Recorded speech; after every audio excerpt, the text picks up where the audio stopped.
네, 구독자 시청자 여러분 반갑습니다. 박 작가입니다. 네, 어제 새로운 형식으로 시황 영상을 전해드렸는데요. 많은 구독자님들께서 호응을 해주셨습니다. 정말 감사합니다. 자, 내년에는 좀 정기적으로 그런 형식으로 영상을 찍어볼 예정입니다. 자, 그런데 매일마다 그런 형식으로 이제 촬영을 하기에는 아무래도 이 촬영과 편집에 시간이 많이 들어가다 보니까 현실적인 제한이 있고요. 그리고 암호화폐 뉴스는 빠르게 전해드리는 게 또 중요한데 그런 제약 사항들도 있었습니다. 그래서 내년에는 이 두 가지 스타일을 적절하게 잘 편성해서 우리 구독자님들께서 가장 효율적으로 정보를 얻으실 수 있도록 노력을 해보겠습니다. 자, 여러분 오늘 토요일입니다. 주말 연휴 잘 보내시기 바랍니다. 네, 오늘 영상이 도움이 되셨다면 구독, 좋아요, 댓글, 알림 설정 정중하게 부탁드리겠습니다. 네, 거시경제 이슈 간단하게 짚고 가겠습니다. 네, 어제 미국 3대 지수는 혼조세로 마감을 했습니다. 자, 그런데 워낙에 소폭 상승, 소폭 마감이어서 사실상 횡보에 가까운 흐름을 보였는데요. 자, 어제는 연준에서 가장 중요하게 생각하는 PCE 지표가 발표가 됐습니다. 근데 이 지표가 결과가 굉장히 좀 잘 나왔습니다. 네, 근원 PCE를 먼저 보시면은 이전치를 0.2% 정도 하회를 했고 예측치도 0.1% 정도 하회를 한 거를 볼 수가 있습니다. 자, 그런데 이게 이제 1년치를 봤을 때는 그렇게 되는데 요거를 6개월치를 연율로 환산을 해보면 요게 1.9%를 기록을 한 것으로 나오고 있습니다. 자, 그러니까 연준의 목표치인 2%보다도 오히려 조금 하회하는 결과들을 가지고 온 거죠. 그래서 이 결과로만 봤을 때는 연준의 인플레이션 목표치에 굉장히 많이 이제 근접을 했다라는 거를 확인을 할 수가 있습니다. 그래서 이런 흐름들이 이어지게 되면은 내년에는 금리를 인하하는 시기들이 더 빨라질 수 있게 되는 거죠. 자, 헤드라인을 봐도요, 이전치를 0.3% 하회를 했고 예측치도 하회를 하면서 역시나 성공적인 결과를 냈다라고 볼 수가 있습니다. 자, 그럼에도 가격이 하락한 이유는요, 이런 결과들에 대해서 이미 시장이 많은 기대치를 가지고서 가격에 많이 반영이 되어 있었던 부분들이 있는 거죠. 자, 그리고 크리스마스를 필두로 한 이 연휴 기간들이 있기 때문에 그 전에 먼저 차익 실현 물량들을 먼저 내려고 하는 그런 움직임들이 있었던 겁니다. 자, 그런데 이렇게 이제 인플레이션에 대한 어떤 확고하게 꺾이는 시그널들이 나왔다라고 하는 거는 올해 남은 기간들 그리고 내년에 굉장히 어떤 좋은 결과들을 또 기대할 수 있는 포석이 되었기 때문에 의미 있다라고 볼 수가 있습니다. 네, 그럼 비트코인 차트 보겠습니다. 네, 어제 비트코인은요, 어제 44K 상단의 중요한 저항 영역들을 또 테스트를 했는데 넘지 못하고 소폭 하회를 해서 촬영 시점 기준으로는 지금 43.6을 기록하고 있습니다. 네, 그래서 중요한 터닝 포인트들은요, 뒤에서 다시 설명을 자세하게 드려보겠습니다. 네, 어제 비트코인은 0.75% 하락으로 마감을 했습니다. 그 외에 나머지 이제 알트코인들도 보시면은 주요 메이저 알트코인들은 좀 많은 조정을 받은 것을 알 수가 있습니다. 그리고 전반적으로도 좀 어떤 혼조세의 어떤 양상들을 보였는데 이더리움은 어제 2.12% 상승을 하면서 좀 가장 주목을 받았습니다. 네, 그래서 어제 비트코인이 하락하는 동안에 상대적으로 이더리움이 많이 상승을 하면서 비트코인 도미넌스가 좀 이틀 연속으로 크게 장대 운봉을 그리고 있습니다. 그리고 어제는 52.5%라고 하는 이 주요 지지 구간까지 터치를 하고 다시 올라왔는데요. 이런 흐름들이 이제 비트코인 현물 ETF가 더 가시화됐을 때는 이제 흐름이 바뀔 가능성이 높다라고 생각을 하고 있습니다. 네, 어제 공포 및 탐욕 지수는 4계단 하락해서 70입니다. 네, 그러면 CBD 차트 보겠습니다. 네, CBD 차트도 어제와 큰 폭의 변동은 없습니다. 지금 45K에 가장 굳건하게 지금 매도벽이 형성이 되어 있고, 그 하단에, 즉 44K와 45K 딱 중간 정도 되는 지점에서 또 하나의 매도벽이 강력하게 형성이 된 걸 볼 수가 있습니다. 그래서 가격이 다시 랠리를 시작하기 위해서는 요 두 개의 두꺼운 벽들을 지금 뚫고 올라가야 되는 부분들이 중요하겠죠. 자, 그럼 고래들의 움직임 한번 보겠습니다. 가장 큰 규모의 갈색 고래 같은 경우는 이 구간까지는 매입을 했다가 여기서 이제 홀딩을 하고 있습니다. 그래서 가격이 지금 지지부진한 구간으로 접어들고 있는 거죠. 근데 이 구간에서 지금 보시면은 이 두 번째로 큰 보라색과 빨간색이 물량을 던져내면서 이제 가격을 하락시킨 원인으로 지금 보입니다. 자, 그리고 같은 기간 동안에 이 녹색 고래는 계속해서 좀 물량을 주워 담는 모습들을 볼 수 있습니다. 그래서 이 고래들마다 어떤 움직임의 패턴들이 다 차이가 있는 것을 확인할 수가 있죠. 네, 그러면 시장의 중요한 이슈들 한번 보고 가겠습니다. 네, 지금 블룸버그 ETF 팀에서 내년 1월 8일에서 10일 사이에 ETF가 승인될 것이다 라는 예측을 했고, 거기에 대해서는 여전히 변동사항이 없다라고 주장을 하고 있는데, 그런 주장들이 더 강화될 수 있을 만한 근거들이 뒤에서 말씀드리겠지만 계속해서 나오고 있습니다. 자, 그리고 지금 블랙락이요, 본인들의 S1에 1월 3일에 지금 한 1,000만 달러 정도 규모의 시드 자금을 투입할 예정이다라고 본인들의 양식서에 명시를 하고 있습니다. 자, 과거에 처음에 10월 달에는 10만 달러 정도였는데 거기에서 거의 한 100배 정도 늘어난 시드 자금을 투입을 하겠다라고 주장을 하고 있습니다. 자, 요거는 본인들이 이 ETF를 안정적으로 운영하겠다라고 하는 어떤 의지들을 갖다가 SEC에다가 보여주는 것이기도 하고, 이걸 우리 같은 보통 대중들에게도 그 의지들을 보여주는 것이다라고 볼 수가 있습니다. 그래서 이걸 가지고 해서 뭐 승인이 완전히 확정되었다 이렇게는 볼 수 없겠지만, 승인이 굉장히 가까워졌다라는 거는 확인할 수가 있는 거죠. 네, 그런데 굉장히 저명한 외신이죠. 로이터에서도 현물 ETF 승인에 대한 부분들을 블룸버그 애널리스트들과 동일한 의견으로 지금 제시를 하고 있습니다. 자, 미국 증권거래위원회 SEC가 비트코인 현물 ETF 신청사 두 곳에다가 올해 연말까지 최종 수정 사항을 업데이트하라고 지시를 했습니다. 굉장히 의미심장하죠. 자, 그 이유는 뭘까요? 바로 2024년 첫 영업일에 비트코인 현물 ETF를 승인할 가능성이 매우 높아진 겁니다. 빨리 마무리해서 올해 마무리를 짓고 내년에 동시에 그 회사들을 갖다가 승인을 할 때는 한 번에 승인을 하겠다라는 걸로 나오고 있는 거죠. 그래서 만약에 오는 29일까지 이 서류 업데이트를 마치지 못하는 회사들은 내년 1월 초에 있을 잠재적인 이 현물 ETF 승인 목록에 포함되지 못할 가능성이 있다. 자, 이렇게 이야기를 하고 있습니다.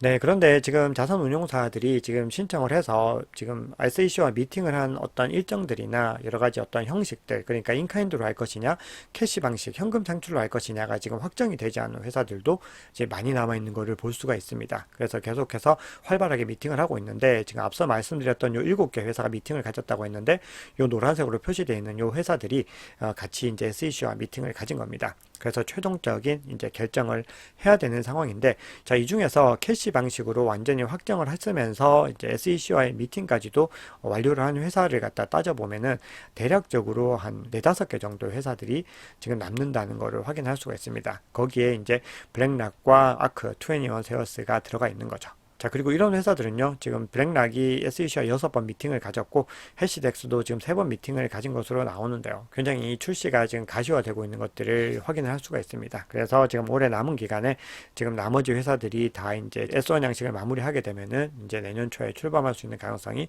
더욱 높아졌다. 자, 이렇게 볼 수가 있겠습니다.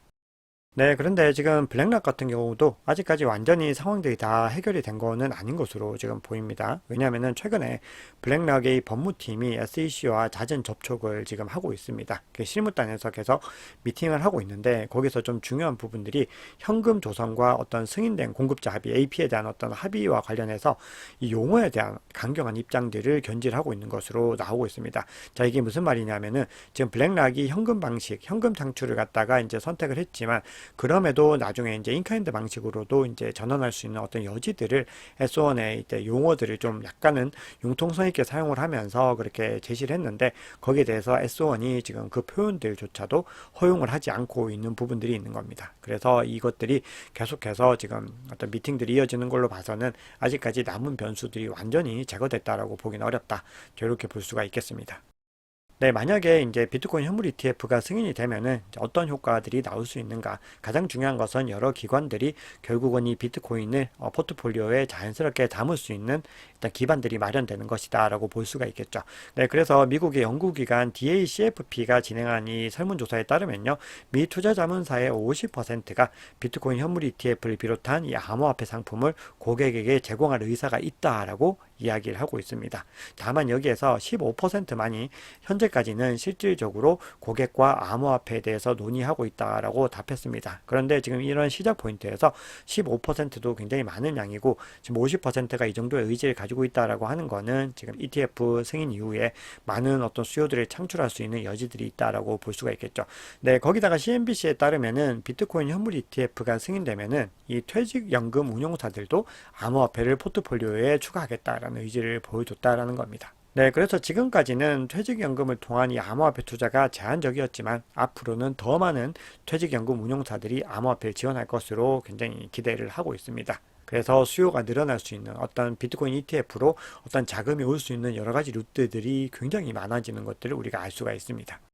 네, 그러면 지금부터는 시장의 상황들을 한번 보겠습니다. 네, 우리가 이제 중요하게 봐야 되는 어떤 온체인 지표 중에서는요, 1년 이상 비활성되고 있는 어떤 공급량들, 1년 이상 움직이지 않은 이 공급량들을 굉장히 많이 봐야 되는 부분들이 있습니다. 자, 요 세력들은요, 굉장히 단기 투자자도 아니면서 그렇다고 굉장히 장기 투자자도 아닌 굉장히 경계에 있는 어떤 투자자들이라고 볼 수가 있고요. 자, 이런 세력들이 움직이기 시작을 할 때 가격이 랠리를 펼쳤던 것들을 볼 수가 있습니다.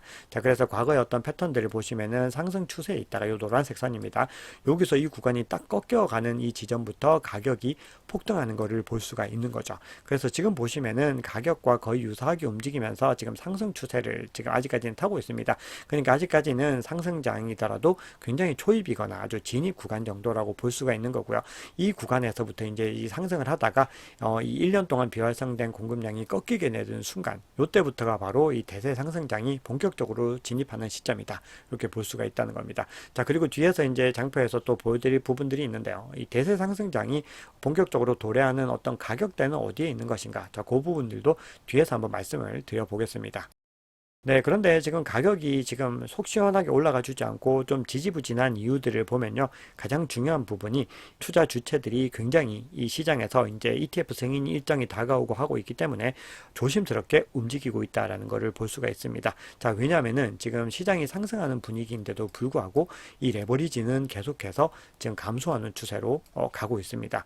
자, 이 얘기는 트레이더들이 가격 상승에 따른 이 리스크를 줄이기 위해서 레버리지를 줄이고 있다라는 신호인 거죠. 그래서 비트코인 가격 상승에도 불구하고 시장의 분위기는 오히려 더 조심스러워지고 더 신중해지고 있다. 자, 이렇게 해석을 할 수가 있습니다. 네, 그러다 보니까 지난주에 1000개에서 10,000개의 비트코인을 보유하고 있는 고래들의 물량이 지금 줄어든 것을 확인할 수가 있습니다. 이 구간에서 굉장히 많이 줄어들고 있는 것들을 볼 수가 있죠. 요 금액이 거의 22억 달러, 2조 8천억 원 가까이 되는 물량들이 있는 걸 볼 수가 있습니다. 그래서 지금 고래들도요, 굉장히 매집하는 고래와 어떤 분배를 통해서 매도하는 고래들이 나눠지고 있는 것들을 확인할 수 있고, 정말 대형 고래들도 지금 이 시점을 신중하게 바라보고 있다. 이렇게 해석을 할 수가 있습니다. 네, 이 부분은요, 또 시장의 다른 어떤 지표에서도 시장 참여자들의 행동 패턴들이 어떻게 바뀌고 있는지를 확인할 수가 있습니다. 자, 요거는 이 단기적인 움직임보다는 시장의 투자 환경들이 성숙해지고 있다라는 시그널로 볼 수가 있는데요. 지금 이 노란색으로 된 부분들이 이 홀더들이 평균적으로 이 비트코인을 보유하게 됐을 때 이 신규 투자자들입니다. 신규 투자자들이 어느 정도 기간 동안 이거를 가지고 있는가, 이거를 확인을 하는 건데요. 과거에는 이 물량들을요, 거의 뭐 3, 4일 만에 10일 안쪽으로 그냥 바로 매도를 해버리는 그런 모습들을 많이 보였습니다. 자, 그런데 지금은 계속해서 이 단기 보유자들도요, 이 흐름들이 상승을 해서 이제는 단기 보유자라고 할지라도 한번 매입을 하면은 20일 이상은 꾸준히 보유하는 모습들을 보여주고 있습니다. 그러니까 초단기 투자자들보다는 지금은 이제 좀 이 시장을 장기적으로 보고 투자하려는 투자자들의 움직임들이 더 많이 꾸준히 늘어나고 있다는 것을 확인할 수가 있죠. 네, 이렇게 고래들의 매도 물량들이 나오고 여러 가지 상황들이 굉장히 복잡하게 이어지고 있지만 그럼에도 불구하고 비트코인 보유 지갑의 숫자들은요, 계속해서 급상승을 하고 있습니다. 자, 이 얘기는 이 가격의 상승들을 보고서 지금 신규 투자자들도 계속해서 유입이 되고 있는 것을 확인할 수가 있는 거죠. 거기다가 USDT와 USDC 같은 스테이블 코인들의 유입도 굉장히 빠르게 급증을 하고 있는 것을 확인할 수가 있습니다. 그래서 비트코인 현물 ETF 어떤 승인에 대한 이슈들 때문에 시장에 전반적으로 이 투자자들이 신중한 움직임들을 보이고 있지만 그럼에도 불구하고 유동성이 늘어나고 있는 추세들도 함께 동반이 되고 있다라는 부분들이 시장이 굉장히 좀 건전하게 흘러가고 있는 것이구나, 이렇게 볼 수가 있겠습니다. 네, 그러면 기술적인 분석들 확인하면서 이 영상을 좀 마무리하겠습니다. 네, 지금 어제 비트코인 가격이 지금 중요 구간을 뚫지 못하고 하락을 했다고 앞서 말씀을 드렸습니다. 그래서 어제도 말씀을 드렸지만 이 구간에서 지금 삼각 수렴 패턴을 지금 이탈해서 상승 페넌트 패턴에 조금 가까운 움직임들을 보이고 있지만 지금 주요 구간 44.7K를 여전히 뚫지 못하면서 지금 지지부진한 움직임을 이어가고 있는 것으로 볼 수가 있죠. 그래서 전반적으로 지금 이동 평균이 다시 상승하고 있다라고 하는 부분들은 어떤 상승세에게 더 유리한 어떤 조건들을 볼 수가 있지만 그럼에도 불구하고 지금 이 RSI의 어떤 하락 추세, 그러니까 하락 다이버전스에 대한 부분들은 아직까지 지금 해결이 되지 않은 부분들이 있습니다. 그래서 지금 상승세가 조금 더 위에 있더라도 상당히 팽팽하게 지금 힘겨루기를 하고 있다는 걸 확인할 수가 있고요. 그래서 지금 단기적으로 중요한 거는 20 지수이동 평균선 42.1K 아래로 마감이 되지 않는 부분들이 가장 중요합니다. 그래서 그 구간 아래로 마감이 되면은 이 구간까지 떨어질 가능성, 여기가 37.9K라고 말씀을 드렸고요. 만약에 이제 44.7을 뚫고 올라가게 되면은 48, 50까지 갈 수 있는 구간들을 볼 수가 있죠. 네, 그런데 5만 달러, 이 50K가 중요한 이유가 뭐냐면은 이제 그 구간을 뚫게 되면은 사실상 대세 상승장으로 진입을 하는 것이다. 자, 이렇게 해석을 할 수가 있다는 겁니다. 우리가 대세 상승장이라고 하는 가장 기본적인 부분들은 이전 대세 상승장의 전고점을 뚫고 올라간 그 시기들을 의미를 하는 겁니다. 그래서 바로 과거를 보시면은 여기서 이제 대세 상승장을 뚫고 올라갔을 때 분런이 시작이 된 거죠. 이제 상승장이 시작이 됐는데 요거를 조금 더 자세하게 한번 보면은 요 구간들, 이 전고점까지 가기 전에 요 중요한 저항 구간들이 형성이 된다는 걸 확인할 수가 있습니다. 그래서 요 구간에서 이 주요 저항 구간들이 있는데 이번에도 보시면은 요 중요한 저항 구간들이 존재하는 것을 볼 수가 있습니다. 그래서 그 구간을 뚫고 올라가는 것이 가장 중요한데 그 구간이 대략 이제 50K 정도 부근에 지금 형성이 되어 있다라는 겁니다. 그래서 사실상 이번에 이 주요 구간을 뚫고 올라가게 되면은 대세 상승장 초입으로 이제 진입하는 시그널로 보더라도 크게 좀 문제는 없지 않을까 그런 생각들을 하고 있습니다. 네, 그런데 흥미로운 관점이 있어서 지금 가지고 와 봤습니다. 자, 2개월 봉으로 봤을 때, 이 OVB 지표를 봤을 때, 역사상 최고점을 지금 뚫은 겁니다. 가장 중요한 저항 구간을 뚫고 지금 이 구간을 올라갔는데, 요게 요 구간이었다는 겁니다. 그런데 요게 2개월 봉이다 보니까, 2달, 4달, 지금 넉 달이 지금 그 구간에서 지나갔다라는 거죠. 자, 그런데 지난 두 번의 불장의 어떤 패턴들로 봤을 때는, 요 OVB 지표를 2개월 봉으로 해서 뚫고 올라가는 요 시점으로부터 대략 10개월, 그리고 대략 6개월 지점에서 분런이 시작이 되었다라는 겁니다. 그래서 지금 현 시점에서 4개월이 지나갔기 때문에 아마도 2개월에서 6개월 내에는 굉장히 중요한 어떤 불장의 움직임을 가져오게 될 수 있다. 저렇게 지금 해석을 하는 겁니다. 그래서 여러 가지 시그널 상으로 지금 대세 상승장에 대한 어떤 시그널들은 나타나고 있다는 걸 확인할 수가 있죠. 네, 이번에 알트코인 보겠습니다. 자, 알트코인 같은 경우도 지금 1개월 봉으로 봤을 때 지금 이 구간이 굉장히 좁아지고 있는 구간들을 확인할 수가 있습니다.